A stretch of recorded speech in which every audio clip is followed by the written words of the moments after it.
Provérbios capítulo 3,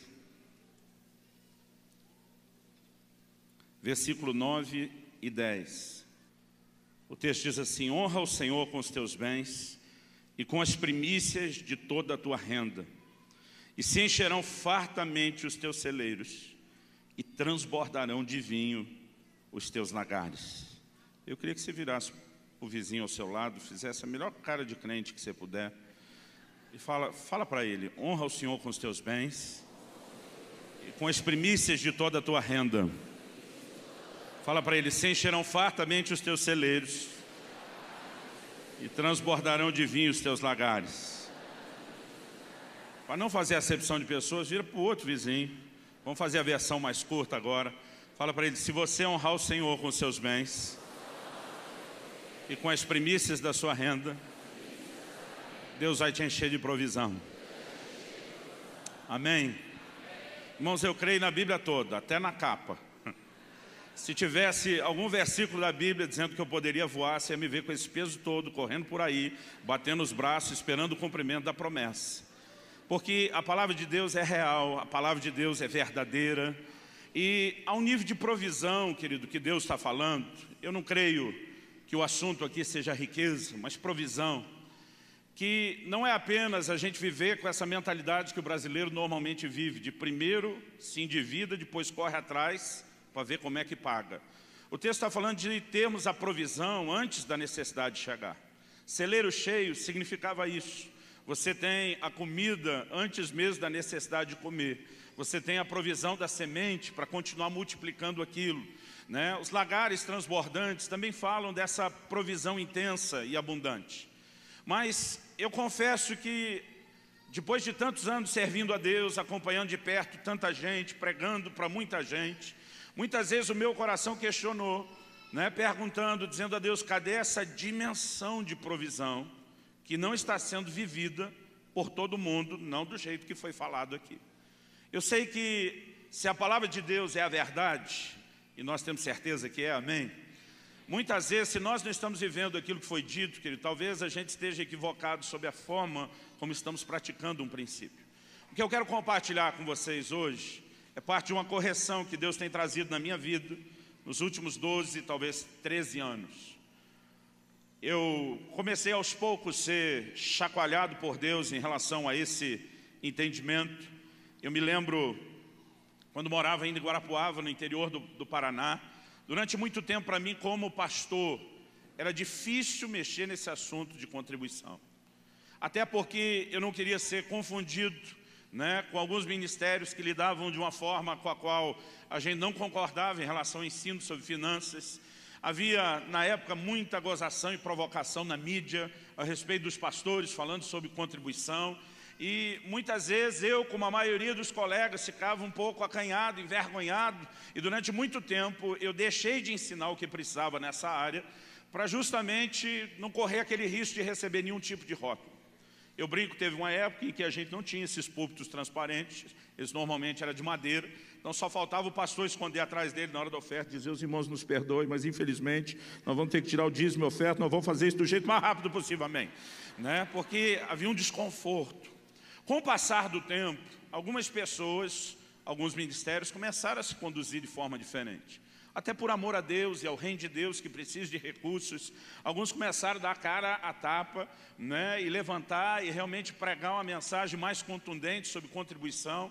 Mas eu creio que ainda nos falta chegar a um lugar onde a gente entenda o que de fato deveria nos mover.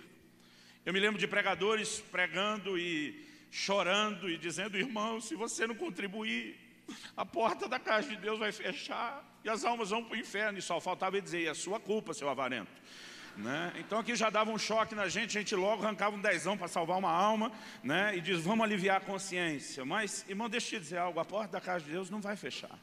Jesus disse: eu edificarei a minha igreja. Se você abrir mão do privilégio de participar, Ele usa outro no seu lugar, a obra vai continuar, vai seguir adiante. Essa não é a razão que deveria mover a gente.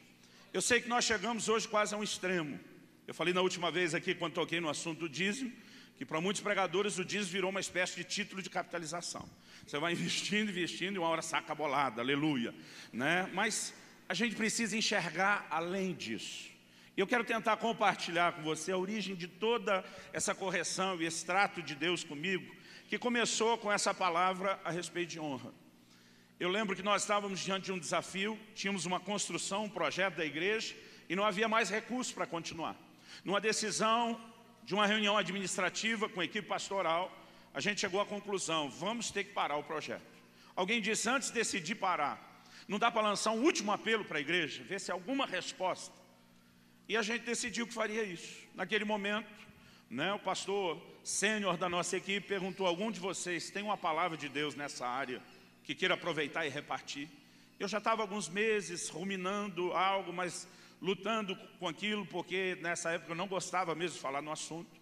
E os amigos, os colegas da equipe, do presbitério, os pastores, que no dia eu apelidei de amigos da onça, todos eles viraram e apontaram para mim, o Luciano tem uma mensagem. E o nosso pastor disse, está escalado para pregar o próximo domingo. Irmão, eu entrei em desespero, porque nessa época realmente eu não me sentia confortável. Eu lembro do dia que eu estava lá com a mensagem toda pronta. Só me faltava o texto inicial.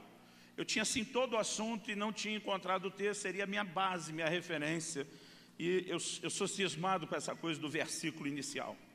A Bíblia diz que quando Filipe sobe naquela carruagem, daquele etíope, a Bíblia diz, e começando daquela escritura, ele anunciou a Jesus. Eu tenho essa coisa de partir de um ponto específico. Então, no dia do desafio de pregar, eu estava lá o dia inteiro orando, pedindo a Deus, não só coragem, mas pedindo o texto, o ponto de partida, o que seria o meu texto base. E eu orando, já fazia ali um tempo que estava orando, e o Espírito Santo falou comigo. Ele diz Provérbios 3, 9 e 10. Quando eu vim para esse texto que já era conhecido, eu pensei, é o texto ideal para repartir essa palavra. E na hora o Espírito Santo falou comigo de uma forma não convencional, não parecia Deus falando. Ele disse, você pensa que vai usar o meu texto para pregar a sua mensagem, você está muito enganado. E eu levei um susto.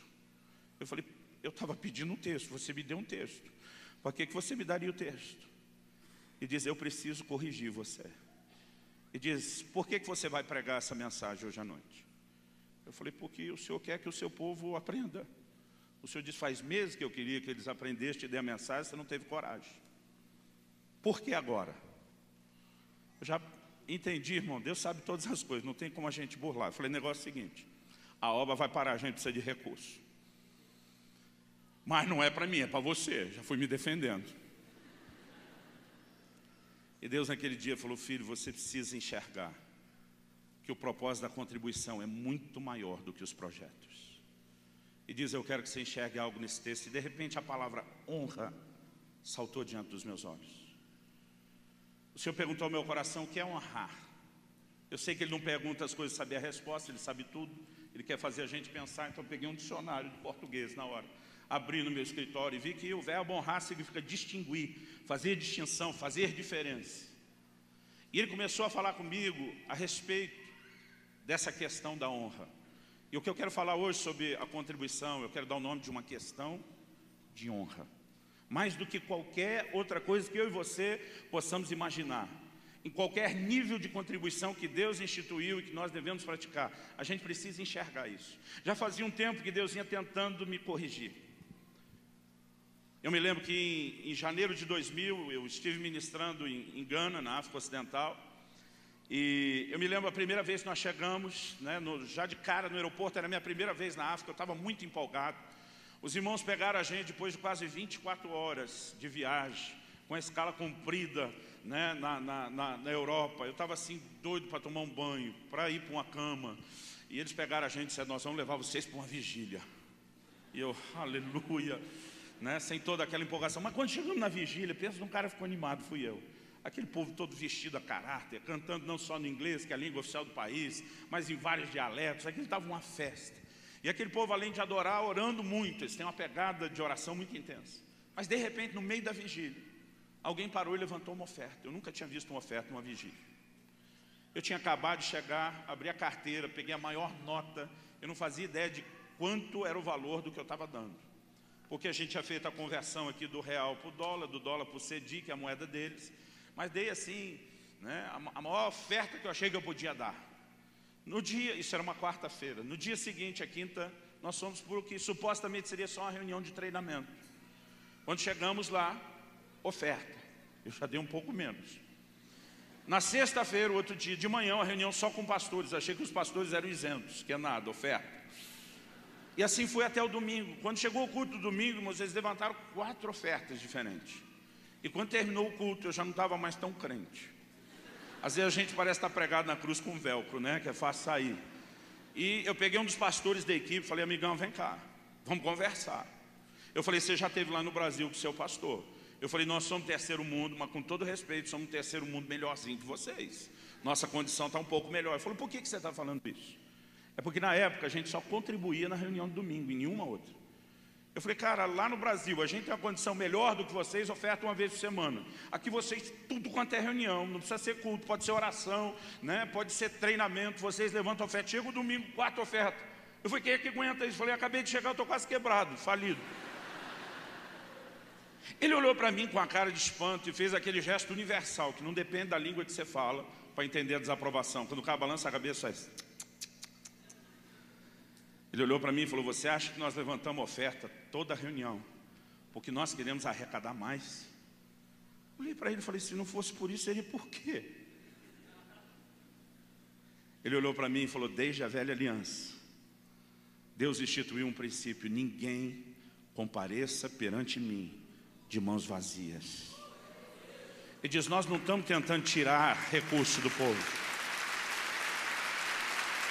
Ele falou, o que nós ensinamos ao povo, eu vou forçar um pouco o câmbio para dar certo, é se a pessoa só tem R$5 naquela semana para ofertar, em vez de ofertar 5 numa reunião e nenhuma nas outras, e ela vai estar em 5 reuniões, então que ela troque em 5 de um, e a cada reunião ela traga algo. Eu falei, no final das contas não dá na mesma? Ele falou, para efeito de contabilidade, é a mesma oferta entrando. Ele diz, agora experimente você entregar um buquê de flores para sua esposa de uma vez só, ou tirar cada flor daquele buquê, cada dia trazer uma flor novamente, e você vai entender o que eu estou falando, a respeito do que você está comunicando. Eu tive vontade de olhar para ele e falar, desculpa a vergonha que eu passei. E Deus já vinha começando a tratar comigo, mas nesse dia ele falou de uma maneira muito forte, que o propósito da contribuição não é suprir projetos. O propósito da contribuição não é apenas movimentar essa necessidade material que o reino tem. O que Deus está falando aqui é a respeito de honra. E eu entendi que o grande interesse de Deus, querido, não está na oferta. O maior interesse de Deus não é na oferta em si que eu e você entregamos, mas sim na honra que ela deveria expressar, na honra que ela deveria manifestar. E eu quero que você avance comigo para Malaquias, capítulo 1. Malaquias, capítulo 1. E que você acompanhe comigo a partir do versículo 6. Nesse texto, Deus, de uma forma muito clara, Ele mexe no assunto. Ele diz, o filho honra o pai, e o servo ao seu senhor. Deus disse, se eu sou o pai, onde está a minha honra? Se eu sou o senhor, onde está o respeito para comigo? Um dos sinônimos de honra é respeito. Diz o Senhor dos Exércitos, a vós outros, ó sacerdotes, que desprezais o meu nome. Vós dizeis, e que desprezamos nós o teu nome? Ofereceis sobre o meu altar pão imundo, e ainda perguntais, em que te havemos profanado? Nisto que pensais, que a mesa do Senhor é desprezível. Quando trazeis animal cego para o sacrificardes, não é isso mal? E quando trazeis o coxo ou o enfermo, não é isso mal? O Senhor diz, ora, apresenta-o ao teu governador. Acaso terá ele agrado em ti e te será favorável? Diz o Senhor dos Exércitos. Versículo 9, agora, pois, suplicai o favor de Deus, que nos conceda a sua graça, mas, com tais ofertas nas vossas mãos, aceitará Ele a vossa pessoa, diz o Senhor dos Exércitos. Versículo 10, tomar houvesse entre vós quem feche as portas, aqui as portas do templo, para que não acendesseis debalde, essa palavra debalde significa em vão, à toa, o fogo do meu altar. Deus diz, eu não tenho prazer em vós, diz o Senhor dos Exércitos, nem aceitarei da vossa mão a oferta. Qual é o protesto de Deus aqui? Deus está dizendo, o filho honra o pai e o servo ao seu senhor. São 2 níveis de relacionamento que nós temos com Deus. Ele é nosso pai, somos seus filhos, Ele é nosso senhor, somos seus servos. Amém? Ele diz, nesses 2 níveis de relacionamento existe honra. Ele diz, se eu sou pai, se eu sou senhor, cadê minha honra? Deus está dizendo basicamente, se vocês não forem me dar honra, não precisa dar nada. Ele diz, eu preferia que as portas do templo fossem fechadas. Vocês estão acendendo o fogo do altar à toa. Basicamente, Deus está dizendo que se a nossa oferta não expressa honra, ela não tem valor nenhum. Porque a razão principal, eu sei, querido, eu cresci ouvindo isso, muitos cresceram ouvindo isso, eu preguei muito isso, dizendo que o propósito dos dízimos e ofertas é a manutenção da casa de Deus. E quando eu falo casa, é lógico que eu não estou falando do prédio, mas a estrutura que permite as pessoas, né, se reunirem. Mas hoje eu diria que a manutenção da casa de Deus é efeito colateral, é mera consequência, não é o propósito. Deus está dizendo, se vocês não me trouxerem honra, não precisa trazer é nada. O Senhor, no versículo 9, Ele não diz apenas que não aceitaria a oferta. A pergunta de Malaquias é, com tais ofertas nas vossas mãos, aceitará Ele a vossa pessoa? Algo que eu tenho aprendido na Bíblia, querido, que quando Deus aceita, não é apenas a oferta, é o ofertante. Mas quando Ele rejeita, também não é só a oferta, é o ofertante. A Bíblia diz em Gênesis 4 que Deus se agradou de Abel, primeiro a pessoa, e depois da sua oferta. Mas Deus não se agradou de Caim, a pessoa, e da sua oferta.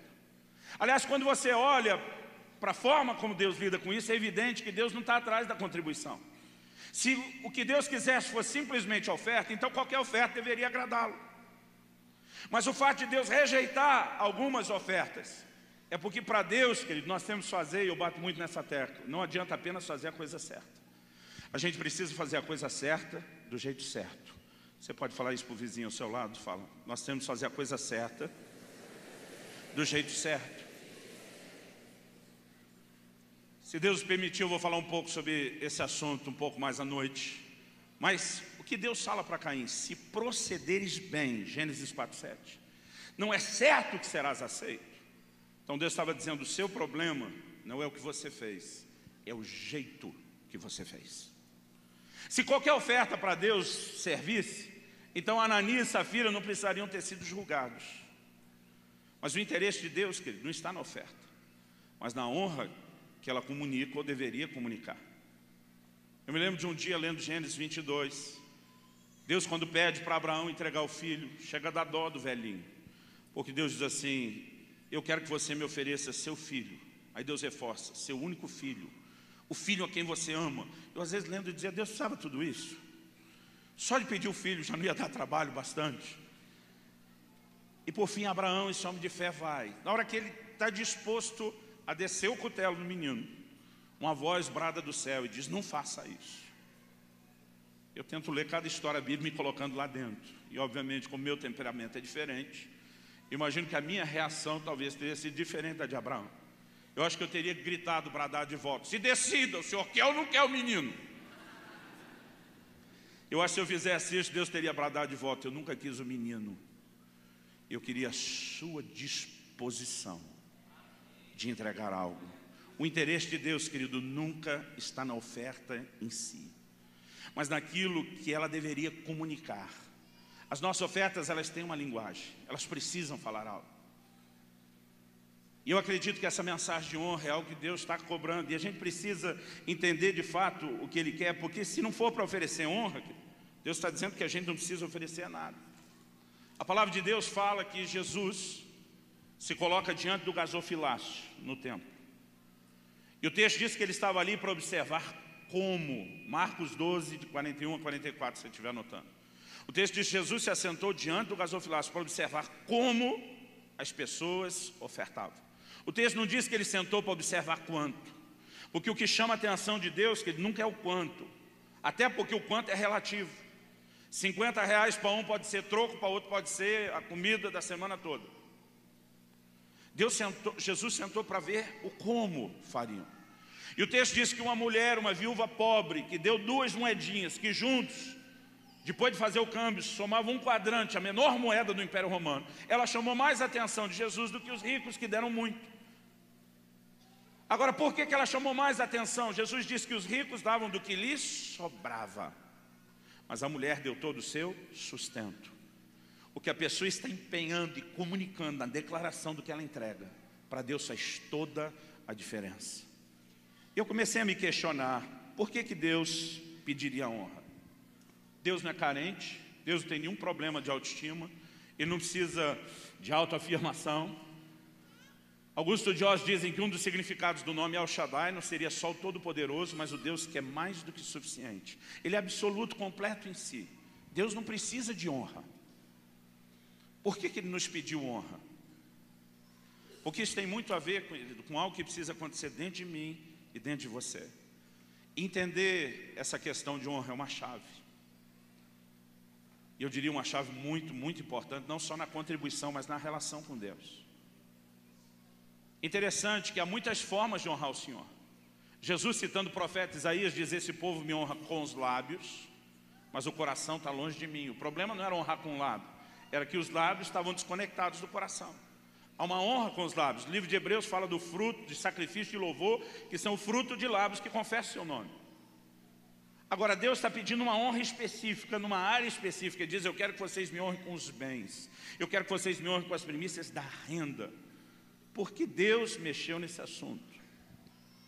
Eu diria para você que é porque é um dos assuntos mais delicados na vida do homem. Outro dia alguém me disse: pastor, a Bíblia diz que o dinheiro é a raiz de todos os males, não é não? Eu falei: não. A Bíblia diz que o amor ao dinheiro é a raiz de todos os males. Ele falou para mim: qual a diferença? Eu falei: é simples. Uma pessoa pode não ter um tostão no bolso, pode estar mais quebrado que arroz de terceira, como a gente diz lá no sul. Naquele estado, se chamar a mulher de meu bem, o banco confisca, tão endividado que está. E mesmo não tendo dinheiro, ele pode ter o amor ao dinheiro. Então, o cara, além de quebrado e falido, ele tem a raiz de todos os males. Agora, alguém pode ter dinheiro e não ter o amor ao dinheiro. No Salmo 62:10, a Bíblia diz o seguinte: se as vossas riquezas aumentam, jogue tudo fora. Isso está lá? Outro dia um irmão falou: eu acho que é mais ou menos assim. Eu falei: então eu ajudo você a se esvaziar. Nós damos destino para isso tudo.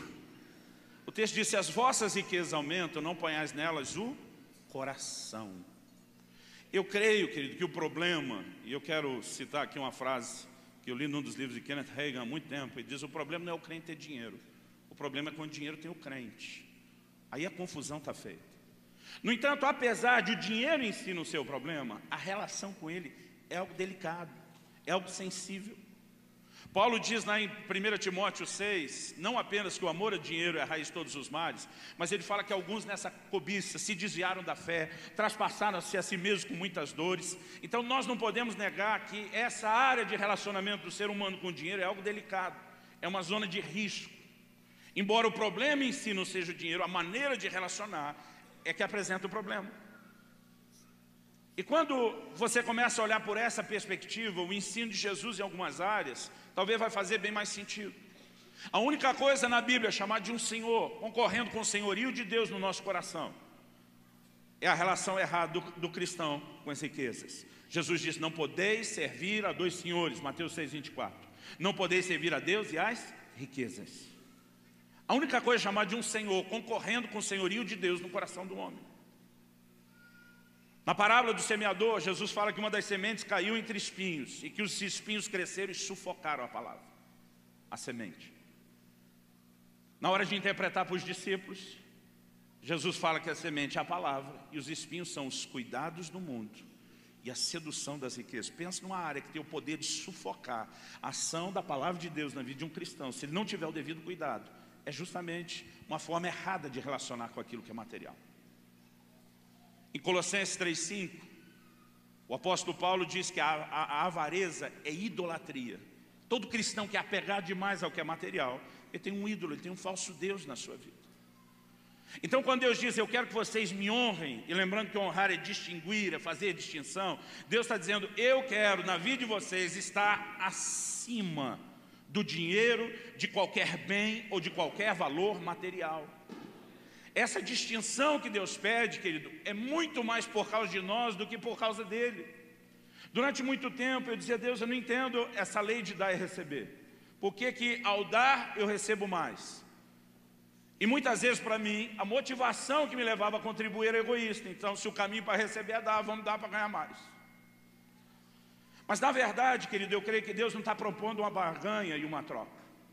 Deus está mexendo numa questão de maturidade. Ele está dizendo: se nós aprendemos a honrá-lo e colocá-lo acima, num lugar onde o dinheiro nunca vai ter mais importância do que deveria, num lugar onde o senhorio dele nunca vai sofrer concorrência. Então Deus vai olhar para mim e para você e vai encontrar em nós a maturidade para que Ele possa liberar mais recursos sem que isso nos prejudique na relação com Ele. A perspectiva, querido, é completamente diferente quando você entende o que é honra. Deus está dizendo, se você me honrar com seus bens, e Deus não está querendo tirar o que a gente tem, a ponto de Ele dizer, se você me honrar com seus bens, eu lhe devolvo muito mais. Deus não quer tirar aquilo que eu e você temos, mas Deus quer que não haja em nós nenhuma forma de apego, nenhuma valorização excessiva ao que deveria permanecer sempre no seu lugar. O dinheiro, querido, na vida do crente, ele nunca pode ser senhor, ele tem que ser servo. Eu creio que uma das razões pelas quais o livro de Atos mostra uma mudança completa na maneira de entregar a oferta. E eu não estou dizendo que isso era assim o tempo todo, mas por 3 vezes no livro de Atos, a Bíblia fala das pessoas trazendo dinheiro e colocando aos pés dos apóstolos. Eu particularmente acredito que aquilo era um gesto simbólico profético. Quando os apóstolos metiam o pé em cima, dizia, aqui o dinheiro não é senhor, aqui o dinheiro é servo. Deixa eu te dizer algo, querido. A Bíblia diz no livro de Apocalipse que lá as ruas serão de ouro. Eu já usei muito isso para dizer, o céu é rico. Mas se você pensar bem, quando a Bíblia fala das ruas ser de ouro, Deus não está apresentando um quadro de ostentação. Deus está dizendo que aquilo que na terra vale tanto, a ponto das pessoas se matar por isso, lá só serve para ser pisado, só serve para ser desprezado. É uma perspectiva completamente diferente. E muitas vezes, o nosso erro como cristãos é achar que esse assunto, quando envolve a questão financeira, não é espiritual. A palavra de Deus diz que quando Ananias chega diante de Pedro para entregar a oferta, Pedro tem aquela palavra de conhecimento, aquela revelação da intenção do coração, da mentira, o Espírito Santo. Mas olha o discurso de Pedro. Pedro pergunta para Ananias, por que encheu Satanás o teu coração, para que mentistes ao Espírito Santo? Ele coloca nessa história o Espírito Santo e Satanás, além de Ananias. Ele está dizendo, Ananias, quem moveu o seu coração para ofertar foi o Espírito Santo. Ele está dizendo, nenhum de nós te pediu para fazer isso. Quem alcançou seu coração e colocou um intento foi o Espírito Santo. Ele diz agora, quem conseguiu entrar no meio do processo e abortar uma obra divina foi o cão, foi Satanás. O que deveria fazer com que eu e você pensasse de forma diferente a respeito da oferta. Deus e o diabo brigando pelo coração do homem na hora da oferta. Você vai dizer que isso não é importante? As pessoas não brigam por algo que não tem valor. Você não vai achar alguém na rua brigando por um pedaço de pão, um galho de árvore. Deus e o diabo, que disputando o coração do homem nessa hora. Não diga que esse assunto não é importante. O nosso problema é que muitas vezes a gente não enxerga a repercussão no reino espiritual de como a gente lida com as questões materiais. O anjo de Deus aparece para Cornélio e diz, Cornélio, as tuas orações e as tuas esmolas subiram para a memória diante de Deus. Ele está dizendo que não só oração é algo espiritual que sobe diante de Deus, mas que as nossas contribuições, independente do nível, esmola é uma delas, elas também sobem diante de Deus. Eu acredito que nós precisamos entender, querido, a visão de adoração e honra que existe por trás disso. Porque isso é algo contra o qual o diabo luta. Agora, quando a gente olha para o que Ananias fez, o que o diabo fez? Colocou no coração de Ananias não ofertar nada? Não. Ele ofertou a maior parte. Ele reteve só uma pequena parte. Então me parece, querido, que o diabo não está tão preocupado que o dinheiro entre no reino de Deus. O que ele quer é contaminar a motivação, o propósito, a forma como o coração de alguém entrega o que poderia estar sendo entregado de maneira tão distinta. Se você olhar, o diabo não roubou tanta coisa, foi uma pequena parte. A maior parte do valor estava entrando, mas a guerra do diabo, que ele não é nem com o quanto eu e você vamos contribuir. O que ele quer é contaminar o nosso coração e a nossa motivação, porque no reino espiritual isso tem um valor distinto. Quando Deus envia Moisés a Faraó dizendo, deixa meu povo ir, há uma figura de redenção muito forte por trás disso. Paulo, escrevendo aos Coríntios, se refere ao Cordeiro da Páscoa, né? E ele fala, na verdade, de Jesus como nosso Cordeiro Pascal. Ele se refere a esse Cordeiro como o símbolo daquela grandiosa salvação que seria realizada. Então, por trás de todo esse cenário, a gente tem na figura do Faraó uma figura de Satanás. Eu não quero gastar tanto tempo nisso, né? Como fizemos na outra vez, falamos redenção. Nós temos Moisés como libertador, que vai a ele dizer, deixa meu povo ir. Mas existe por trás disso uma declaração de propósito. Qual é o propósito da redenção? É adoração. Deixa meu povo ir para que me adore. Quando Zacarias, pai de João Batista, cheio do Espírito Santo, começa a profetizar, e diz assim, para que libertos das mãos dos nossos inimigos, o adorássemos em santidade e justiça todos os nossos dias. Seja na tipologia do Velho Testamento, seja nas declarações do Novo, a visão, querido, por trás disso é a adoração. Só quando Moisés traz a Faraó o confronto, deixa meu povo ir para que me adore, qual é a reação inicial de Faraó? Esse povo deve estar muito ocioso para estar pensando em adorar. Ele diz, vamos encher o povo de atividade, para que eles não tenham tempo de pensar em adoração. Pensa numa estratégia que o diabo usa até hoje com a gente. Vamos encher esse povo de atividade, para que eles não tenham tempo de pensar em adorar. A primeira tentativa é dissuadir ou dispersar a ideia da adoração. Mas quando ele não conseguiu, porque Moisés finca o pé e vai para cima e vem trazendo pragas, aí começa uma tentativa de negociação. O faraó disse para Moisés, então tá bom, por que vocês não adoram a Deus aqui mesmo no Egito? Moisés disse, de jeito nenhum. Vira para o irmão ao seu lado e fala, adoração é para livres, não é para escravos. Fala para ele aí.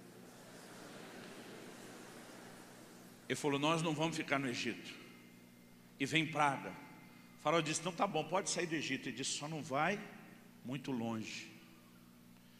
Quando o diabo não consegue impedir a gente de adorar, ele vai tentar inutilizar a nossa adoração através da quebra de princípios.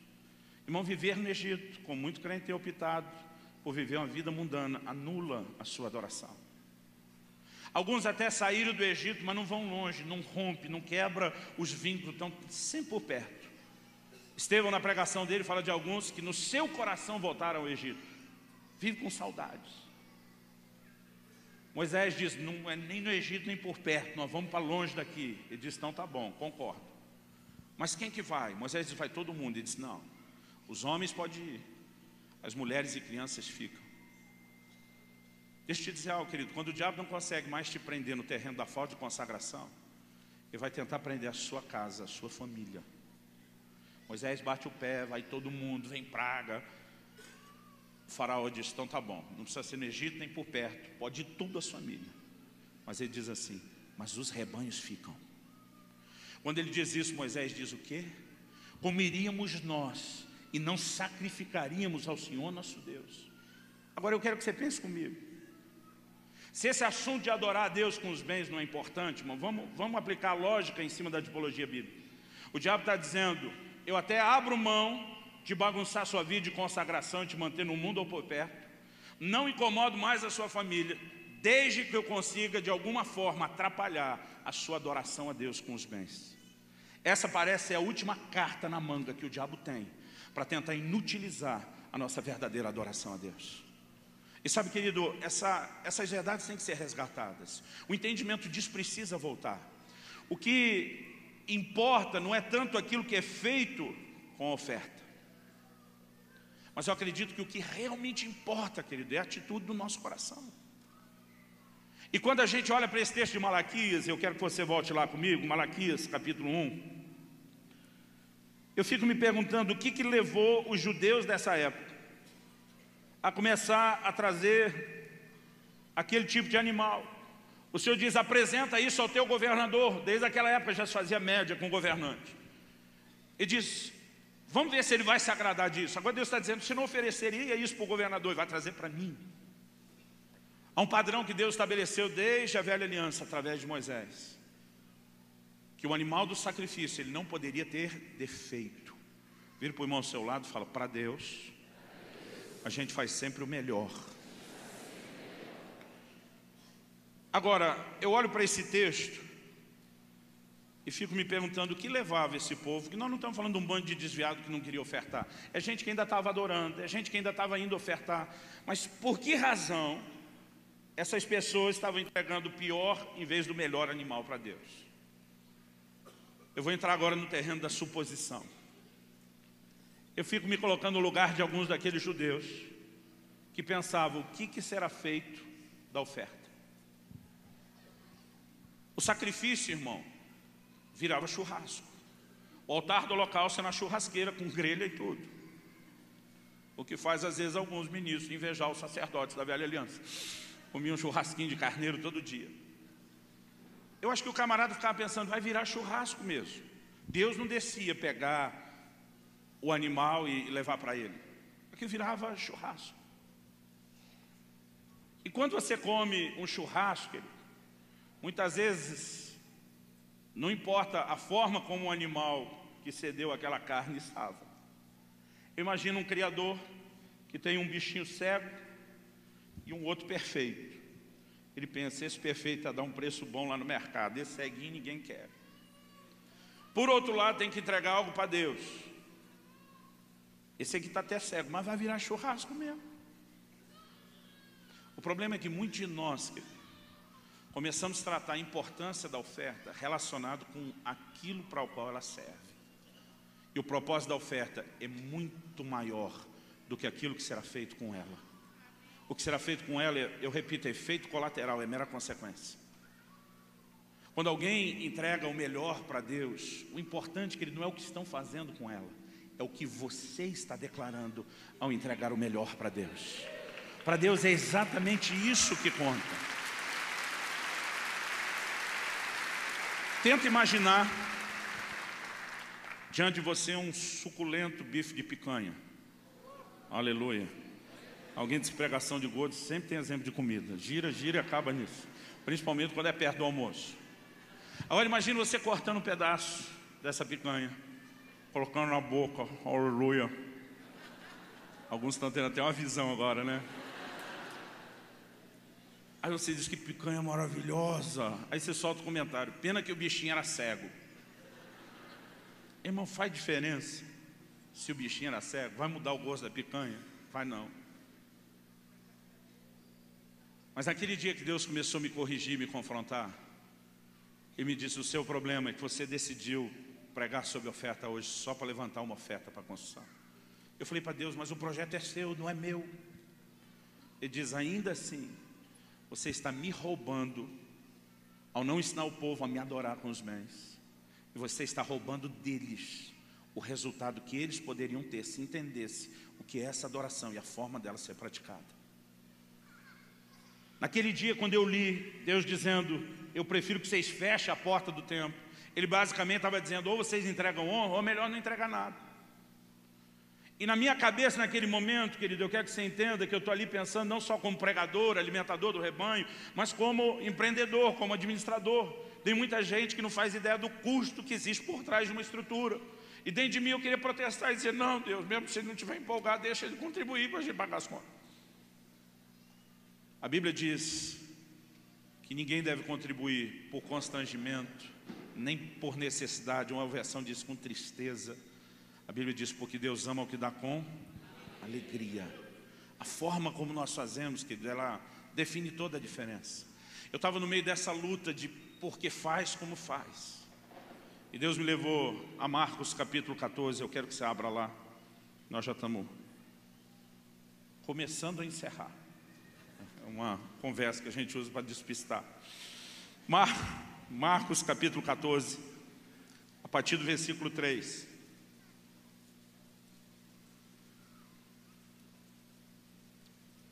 O texto fala de Jesus e diz assim, estando ele em Betânia, reclinado à mesa em casa de Simão o leproso, veio uma mulher trazendo um vaso de alabastro com preciosíssimo perfume de nardo puro. E quebrando o alabastro, derramou o bálsamo sobre a cabeça de Jesus.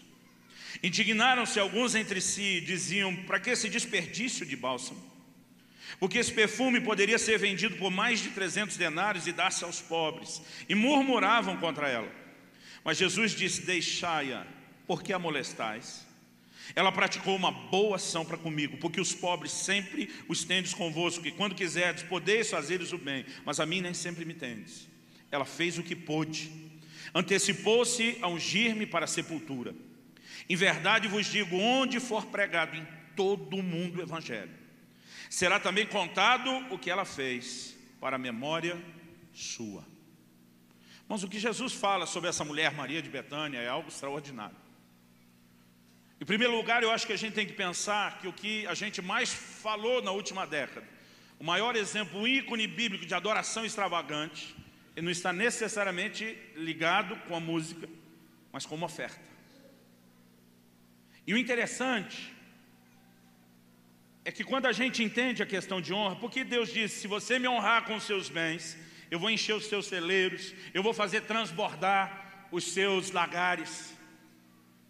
Quando você entende o princípio de honra, 1 Samuel 2,30, Deus diz, eu honro aqueles que me honram, mas aos que me desprezam, eu desprezarei.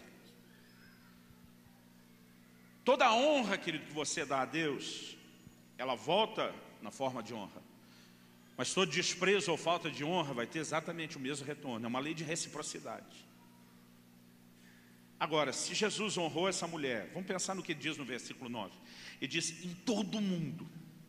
Ele está dizendo na terra toda, em todos os lugares, em todas as épocas, aonde o evangelho for pregado, eu quero que o que essa mulher fez seja contado. Ele não estava apenas querendo usá-la como exemplo para que eu e você aprendêssemos. É mais do que isso. Ele diz, eu quero que isso seja contado para a memória dela. Jesus imortalizou essa mulher. Ele diz, onde houver discípulo meu, onde tiver evangelho na terra, o que essa mulher fez tem que ser contado. Eu quero que todo mundo lembre dela. Irmão, a honra que Jesus deu a ela é uma coisa distinta. Você não vê ele fazer exatamente a mesma coisa da mesma forma, nem com seus discípulos, nem com a sua família, mas fez com ela. Agora, a pergunta é, o que essa mulher fez para atrair tanta honra? Se Deus honra aqueles que o honram, a gente precisa entender que ela atraiu honra, manifestando honra. E o que ela fez, embora foi desprezado por muitos, chamou a atenção de Deus. Eu estava lendo esse texto no dia que Deus estava me corrigindo, e a gente tem essa inclinação, né? É mais fácil enxergar o cisco no olho dos outros do que a trave no nosso. E eu comecei a pensar, esses discípulos eram um bando de carnais. Como é que essa mulher foi uma coisa tão maravilhosa dessa? O texto bíblico diz, a minha tradução atualizada aqui de Almeida diz, murmuravam contra ela. Outras versões dizem, bramavam contra ela. Significa gritavam contra ela. A maneira como eles classificam a atitude dela é chamada de desperdício. A pergunta do versículo 4, para que esse desperdício de bálsamo? Essa mulher pega um perfume caríssimo. Alguém olhou, fez uma avaliação rápida para vender de segunda mão, depressa. Mais de 300 denários. Eu não sei se ele estava falando 315, 330, 350. Acho que fosse mais do que isso, dizia quase 400. Mas vamos tirar o mais e pensar só nos 300 denários. O denário era o pagamento de uma diária de trabalho de um trabalhador normal. O judeu trabalhava 6 dias, descansava o 7º, ganhava 6 denários por semana. Todos os 12 meses do ano deles tinham 30 dias redondos, tirando a média de 4 sábados, só para facilitar a conta, vamos botar um feriado. Eles ganhavam em média 25 denários por mês. 300 denários, que ele deu equivalente a 12 meses, um ano de salário. Alguém diz, isso é o preço pelo qual a gente vende segunda mão. Não quer dizer que era nem o que custou. O que essa mulher deu uma fortuna, além do valor emocional. Na minha teologia, pastor Gustavo, uma mulher dando perfume vale mais do que homem dando perfume. Isso para Deus conta mais. Ela simplesmente, do ponto de vista natural, da perspectiva humana, ela desperdiçou isso tudo. Chamaram de desperdício. Mas o Senhor está enxergando algo. É lógico que eu estava assim, esses discípulos foram um bando de carnais. Quando eu pensei isso, o Espírito Santo falou no meu coração, se você estivesse lá, você tinha feito a mesma coisa. Fiz minhas palavras de Pedro, de modo nenhum, Senhor, eu não. Você fala isso lendo a história toda, bem explicada agora. Se você estivesse lá, tinha feito a mesma coisa. Irmão, não sei de onde a gente tira teimosia de discutir com Deus. Se Ele está sempre certo, sabe tudo. Não, não teria feito. A minha reação foi insistir no não. E de repente eu tive uma visão. Não costumo ter visões. Alguém falou, pastor, foi aquela experiência mais mística. Eu falei, não sei, parece que passou um filme na minha cabeça. Daniel fala das visões da minha cabeça. Aquele dia foi uma visão dentro da minha cabeça, um filme. Então, eu não sei se eu tive a visão do jeito que todo mundo tem a visão, ou se Deus turbinou a criatividade, conduziu o roteiro, mas passou um filme na minha cabeça. Eu enxerguei a cena do templo da igreja onde eu iria pregar naquela noite, naquela tarde que Deus estava me corrigindo. A gente tinha um auditório que era comprido, e é como se tivesse uma câmera filmadora na parte alta da esquerda, filmando assim, na transversal, enviesado. E eu assistia ao culto como se fosse dessa perspectiva de cima. Eu me via lá também, sentado. Na verdade, a cena que vi não era nem sentado, a gente estava num momento de muita adoração. E apesar de todo aquele barulho da música, é como se tivesse vários canais, eu consegui ouvir um, eu consegui ouvir outro. As expressões de adoração, era um momento assim, de tanta paixão, que eu como pastor não posso negar, fiquei orgulhoso de ver o povo adorando a Deus daquela forma, empolgado. Mas de repente eu vejo um camarada que vem descendo pelo corredor, nunca vi ele antes, só na visão, acho que era uma ovelha virtual. Ele vem descendo pelo corredor, ele está chorando, ele está quebrantado. E ele vem dizendo: Jesus, eu te amo tanto, tanto. Ele diz: Jesus, eu te amo mais do que tudo. Aí ele diz: eu te amo mais do que o dinheiro. Quando ele for mais do que o dinheiro, chamou ainda mais minha atenção. Porque não é uma frase comum de você ver alguém declarar. E ele dizia para Jesus: e eu vou te provar. E ele desce o corredor chorando, ele vem até perto do púlpito, passa perto do lugar onde eu estou. Eu lá na visão ouço ele fazer a mesma oração. Uma coisa difícil de explicar. E por fim ele chega, e ele simplesmente se ajoelha diante de Deus. Ele está ali chorando, quebrantado, e foi: Jesus, eu te amo mais do que tudo, mais do que dinheiro, eu vou provar. Quando ele falou: vou provar, eu lá na visão comecei: prova mesmo. Eu não quero que você entenda mal, querido, a gente queria o recurso para fazer aquele projeto funcionar. Esse cara estava vestindo, não sei se eu chamo aqui de uma jaqueta, de um blazer, o que era uma noite fria, típica nossa do sul. Mas ele enfia a mão do bolso e tira um pacote grosso assim, de uns 2 dedos, meu, pode dar quase 3 de algum de vocês. Sabe aquela nota azulzinha de R$100, que alguns quase só vê no cartaz da revista, do banco, quase nunca vem na mão. Eu vejo um pacote grosso daquele de nota de 100, ele joga no chão e diz: eu te amo mais do que o dinheiro, eu vou provar. Que minha cabeça de administrador dispara a fazer as contas. Quantos milímetros tem uma nota? Quantas notas cabe num monte? Vezes 100, quanto é? Irmão, eu não consigo me segurar, já começo: aleluia. Eu estou lá na visão, comecei a dar aleluia. E ele diz: Jesus, eu te amo mais do que tudo, mais do que o dinheiro, eu vou provar. E ele tira outro maço daquele e joga junto. Aí, irmão, para o primeiro aleluia, para o segundo é glória. Eu começo a alternar glória, aleluia. Ele está chorando. Ele diz: Jesus, eu te amo mais do que dinheiro, eu vou provar, não sei de onde, ser um terceiro maço. Aí já começou a tocar na minha cabeça aquela música da Ludmilla: chegou nossa vez, chegou nossa hora. Mas ele enfia a mão no bolso, tira um frasquinho sem rótulo, tira um vidrozinho, ele abre aqui e começa a jogar um líquido em cima da nota. Eu que estou na visão perto dele sinto cheiro de álcool. Não é culto de libertação, Zé Pelinto não pegou ninguém, mas está fedendo álcool. De repente ele enfia a mão no bolso, tira uma caixa de fósforo e diz: Jesus, eu te amo mais do que tudo, mais do que o dinheiro, eu vou provar. Quando ele fala isso, irmão, caiu a ficha. Dinheiro é de papel, álcool, fósforo, te amo mais do que o dinheiro. Você sabe como terminou aquela visão? Eu saí do lugar que eu estava, voei no pescoço dele, irmão. Saí rolando, eu gritando: sai dele, em nome de Jesus. A visão terminou desse jeito. Eu não sei se era um filme de terror, se era uma comédia. Agora, a hora que a visão terminou com a gente rolando, o Espírito Santo falou comigo: se você estivesse lá, tinha feito a mesma coisa. E eu entendi a isca, irmão. Deus me deu uma visão contemporânea, contextualizada do que essa mulher fez. Foi um desperdício, é a mesma coisa que queimar dinheiro. Não saia por aí dizendo que o pastor Luciano ensinou uma nova modalidade de oferta, né? Senão um dos pastores da casa é que vai voar no seu pescoço. Mas naquele momento, querido, eu realmente entendi a perspectiva. Eu não consegui olhar para aquele cara e dizer: ele está declarando algo a Deus. Porque a nossa mente só pensa no que pode ser feito com o dinheiro. Alguém disse: podia ser usado para os pobres, todo mundo tem um plano do que fazer com dinheiro. E não é errado, querido, gerenciar isso bem. Aliás, quem não cuida disso direito é que vai dar conta a Deus. Mas o maior propósito, querido, não é o que vai ser feito. Naquele caso nem foi feito tanta coisa. Há o aspecto profético da unção, eu sei. Mas em termos práticos, você não consegue enxergar isso sem o discernimento que ela teve. Mas para Deus, que Ele dê a disposição de entrega. É a capacidade de dizer: o Senhor tem mais valor para mim, o Senhor está acima. Não existe nada de valor material que vai concorrer com você. Pelo contrário, eu vou usar essas coisas para expressar o meu amor, para dar a você o meu respeito, para dar a você a minha honra. E quando a gente traz isso, querido, para um lugar de adoração, esse tipo de mentalidade vai fazer toda a diferença na nossa relação com Deus, o resultado que isso vai ter. Você pode dizer amém? Queria que você se colocasse em pé para parecer que está acabando.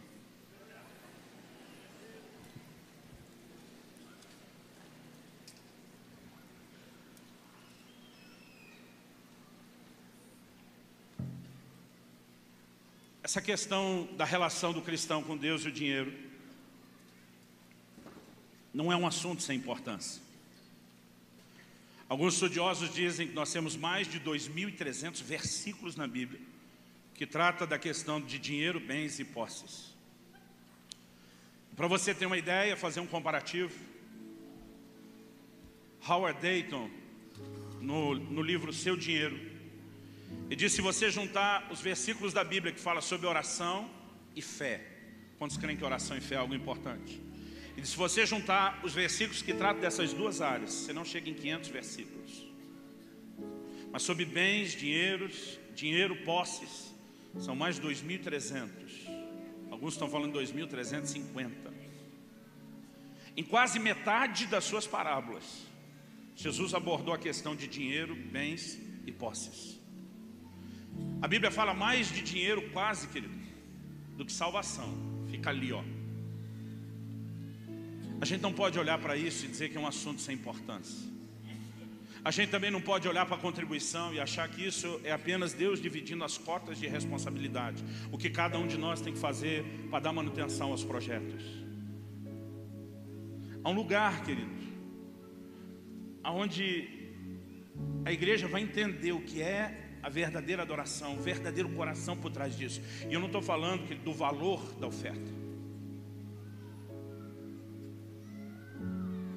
O que Deus tem me chamado a fazer, eu tenho pregado sobre essas coisas em muitos lugares. A minha missão, querido, não é tentar aumentar a arrecadação da igreja. É tentar te ajudar a fazer a coisa certa, da forma certa. Porque isso vai aumentar os resultados sobre a sua vida, vai intensificar a sua relação com Deus. É lógico que o reino também precisa de recursos, mas eu repito, esse efeito colateral é mera consequência. Mas eu tenho me sentido muito incomodado por Deus. No final da conferência Espírito Santo, eu usei os 2 cultos de domingo aqui para falar sobre contribuição, e ninguém me pediu isso, a não ser o Senhor. Eu vou confidenciar, irmãos, usei hoje um crédito que o pastor Márcio me deu um dia desse no telefone. Ele disse para mim: filho, você não precisa ser só convidado, você pode aparecer de vez em quando.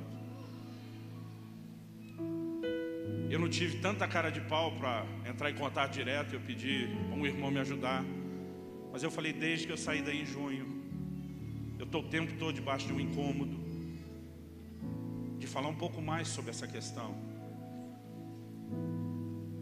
E eu vim aqui hoje, querido, não só com aquela consciência de que é importante ensinar algo. Eu creio, você pode aceitar isso ou não, que eu vim debaixo de um comissionamento profético, de não só ajudar você, mas eu creio, Deus está tentando preparar todo um cenário, pastor Márcio, para trazer uma dimensão de provisão que nunca houve. Tem muitas promessas sendo liberadas sobre vocês, como casa, como igreja. Mas o que Deus quer, querido, não é apenas que o recurso entre. Deus quer que o recurso entre quando ele é entregue com a visão e o entendimento correto. Porque senão para ele não tem o mesmo valor, não tem valor. E quando a gente faz da forma certa, nós desatamos um ciclo de provisão sobrenatural, que além de fazer as coisas corretas com ele, nos permite fazer ainda mais pelo reino e pelas pessoas. E a minha oração é que, se você se permitir ser instruído e entender aquilo que Deus está falando sobre esse assunto, que isso possa mudar, porque na minha vida tem sido uma revolução nas minhas finanças, esse entendimento. Mas o mais importante para mim, querido, não é a mudança que isso produziu nas minhas finanças, é o que isso tem produzido na relação com Deus. Minha mulher me apelidou de um ofertante compulsivo. Ela às vezes brinca, se alguém souber onde são as reuniões do OA, Ofertantes Anônimos, para me encaminhar a fazer os 12 passos. Mas quanto mais eu entendo essas verdades, maior é o meu desejo de corresponder com Deus. E sabe, eu gostaria muito que nós orássemos, em primeiro lugar, pedindo perdão a Deus. Sabe por quê, querido? Muitos de nós temos sido fiéis nos dízimos e nas ofertas, mas o nosso coração não consegue empenhar a dedicação de honra, de respeito, de adoração. Alguns de nós fazemos por outras motivações. A gente faz pelo medo de comprometer a bênção e ser julgado. Outros de nós fazemos motivados simplesmente pela bênção que pode ser desatada. E muitos de nós temos deixado de dar a Deus o verdadeiro culto, a verdadeira adoração. Eu gostaria que antes de mais nada a gente pudesse orar e dizer: Deus, eu quero fazer a coisa certa, do jeito certo. Em Tiago 4,2 a Bíblia diz assim: nada tendes porque não pedis. Tem muito crente que não recebe Deus porque não pede. O que nos levaria a dizer que pedir então é a coisa certa para receber de Deus. Mas no versículo seguinte, Tiago 4,3, ele diz: pedis e não recebeis porque pedis mal. Isso significa que fazer a coisa certa do jeito errado não funciona. Paulo escreve a respeito da ceia, e ele diz em 1 Coríntios 10,16: do cálice da bênção que abençoamos. Eu acho interessante que ele, antes de dizer que abençoa, ele chama de o cálice da bênção. Quantos creem que é a bênção quando ceamos? Você comunga com o corpo, com o sangue de Cristo, é lógico, você é abençoado. Mas Paulo diz que a gente tem que participar de modo digno, porque senão, em vez de abençoado, nós vamos ser julgados. Cear é a coisa certa para ser abençoado? É, se você fizer a coisa certa do jeito certo. Mas se você fizer a coisa certa do jeito errado, não funciona. E quando você olha Deus dizendo para Caim: se procederes bem, não é certo que serás aceito, a gente entende que Deus não quer só as nossas ofertas. Irmãos, eu sei que como igreja vocês têm sido fiéis. Essa igreja tem feito diferença não é só em Belo Horizonte, ela tem feito diferença não é só no Brasil. Através de todos os meios de comunicação, de tudo aquilo que tem sido produzido, né? A palavra gravada, áudio, vídeo, né? Os livretos, os CDs Louvor e Adoração, vocês têm sido um canal para abençoar a gente no mundo todo. Isso só foi possível até hoje porque contribuíram. Mas eu acredito que se a gente fizer a coisa certa do jeito certo, além de tudo aquilo que a gente pode fazer diferença no nível terreno, nós vamos entrar num lugar de uma diferença enorme na relação com Deus. E quando o dinheiro é subjugado aqui através de uma questão de honra, e ele deixa de ser senhor e vira servo, é nessa hora que o que Deus disse: os seus celeiros vão se encher, os seus lagares vão transbordar. É nessa hora que isso vai começar a acontecer. Não é quando nós demos, é quando nós honramos, é quando nós fizemos a distinção, jogamos o dinheiro para debaixo do pé e Deus para o lugar que lhe pertence. E a minha oração é que isso possa te ajudar, possa te abençoar. Eu não vou levantar nenhuma oferta agora. Eu não vim pregar isso para tentar de forma alguma fazer você contribuir mais. Se você continuar fazendo o que você tem feito da forma certa, já vai fazer toda a diferença. No entanto, eu creio que alguns, se realmente entender honra, vão ter que começar a fazer um pouco mais. Para alguns de vocês, Deus tem dado muito e pode dar mais ainda. E às vezes o que você faz é dar uma contribuição nivelada na média. Se Deus tem te dado mais recursos, eu creio que você, desde o sentido de gratidão até o sentido da responsabilidade, você é devedor de fazer algo mais. Então, apesar de dizer que esse não é o foco, eu não quero fechar essa porta daquilo que Deus quer tratar no coração de alguns a respeito de poder fazer mais. Você recebe essa palavra em nome de Jesus? Começa a falar com Deus. Espírito Santo, permita que a gente tenha mais do que um discurso, uma palestra. Que a Tua palavra seja vivificada dentro de cada um de nós. Que ela encontre acesso, que ela encontre um lugar de resposta dentro de nós. Nós queremos nessa manhã ter uma atitude de arrependimento diante do que ouvimos. Porque o problema é que muitas vezes não só demos terreno a Mamon, mas o que é pior, nós deixamos de te dar honra, nós deixamos de te dar respeito. Muitas vezes, Senhor, contribuímos com tristeza, muitas vezes não contribuímos, muitas vezes fizemos isso por diversos outros motivos, incluindo nossa ambição tão egoísta. Mas nós queremos crescer e amadurecer nessa área, e te pedimos graça e favor nessa manhã. Eu clamo pelo teu sopro, Espírito Santo, vindo com intensidade, com impacto sobre os nossos corações, para que haja em nós uma resposta maior e mais profunda para o Senhor. Eu clamo por um tempo novo na relação de cada um com Deus e os recursos materiais. Eu clamo por um tempo novo de contribuição nessa casa e nesse ministério.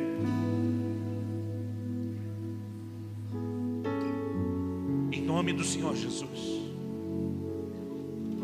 Eu clamo por revelação, que os nossos olhos se abram e que a gente passe a fazer não só a coisa certa, mas como foi dito, a coisa certa, do jeito certo. Em nome de Jesus. Em nome de Jesus. Se você crê e concorda, diga amém. Dê ao Senhor um forte aplauso.